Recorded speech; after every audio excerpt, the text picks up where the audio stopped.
आबिद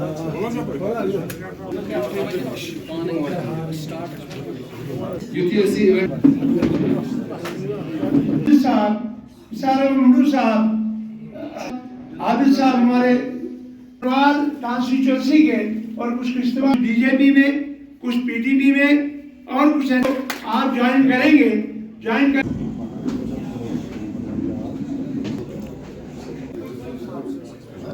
राहुल गांधी जी, राहुल गांधी जी, राहुल गांधी जी, खड़गे साहब, हमीद काला साहब, मीर साहब, हिंदू लोग उसमें तशरीफ फरमाएंगे। और ईसा साहब, ये हमारे पुराने आओ भाई यहाँ से चलो। मोहम्मद इकबाल साहब, मोहम्मद सरशाद अहमद साहब, राम वीर अहमद लोन साहब, जोरदार ताली जोरदार ताली हमारे जनाब। चलिए एक भाई है और ये बीजेपी से हमारे इस कांग्रेस में ज्वाइन कर रहे हैं, बहुत बहुत शुक्रिया। सरपंच भी रहे हैं और उसके बाद ये हमारे डिस्ट्रिक्ट के वाइस प्रेसिडेंट थे अयाज अहमद साहब, हमारे जनरल सेक्रेटरी। और इस कांग्रेस परिवार को मजबूत बना के और देश का अगला प्रधानमंत्री, देश का अगला प्रधानमंत्री हमारा युवा नेता जनाब राहुल गांधी जी को बना के और एक मिसाल कायम करिए। में भी गया हूँ मैं, हाजी साहब और ये सब लेकर के पहला मौका था जब हम लोग सुरवी साहब की क़यादत में मड़वा, तब सड़क भी नहीं थी, टूटी फूटी थी, मदल्ला का करना था। वहाँ इमाम साहब ने, गुलाम मोहम्मद यहाँ गवाह है, इनके घर में हमने वजू किया था, जुमा का दिन था। इमाम साहब ने अपील की, उसने तरबियत दी, एक नसीहत दी हम लोगों को कि मीर साहब ये मत सोचो कि मैं सरकार में नहीं हूँ, मगर आपका ताकत है बैसिट अपोजिशन, आप हमारी इस मड़वा सड़क की आवाज उठाओ।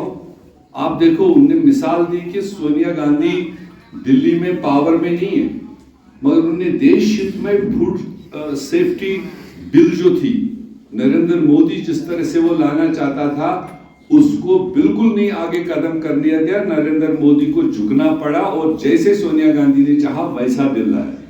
हिंदुस्तान में एक ही क़यादत है राहुल गांधी जी की, जो इस वक्त गरीबों, पिछड़े लोगों और तमाम ऐसी जातियों, ऐसे फिरकों की जिनको मौजूदा हुक्मरानों ने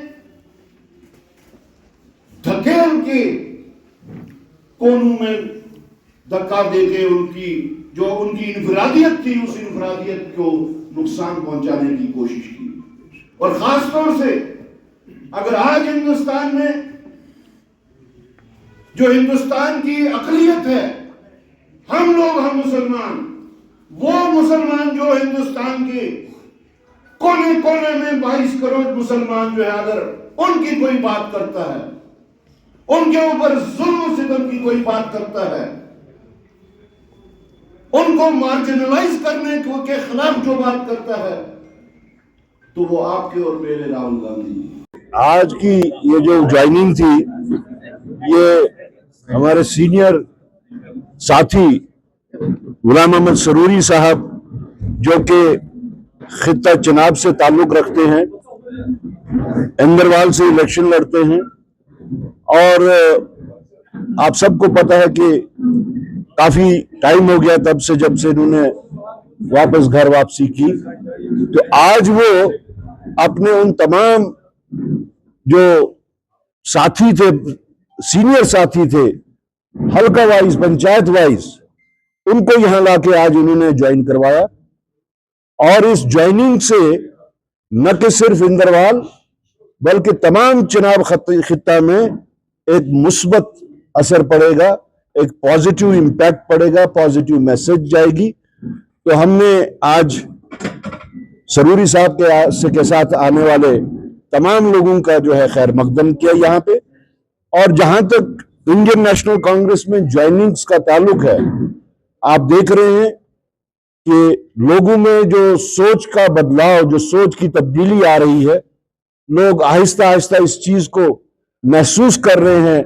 उनको इस बात का पूरा एहसास है कि अगर मुल्की सतह पे हो या रियासती सतह पे हो, अगर बीजेपी को कोई शिकस्त दे सकता है आइडियोलॉजिकल तौर पे, तो वो इंडियन नेशनल कांग्रेस ही है।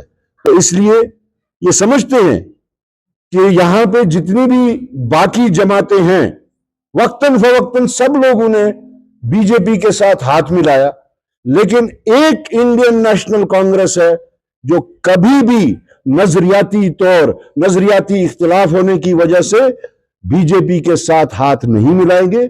इसलिए आम लोगों में एक जो जहन बन रहा है कि वो इसी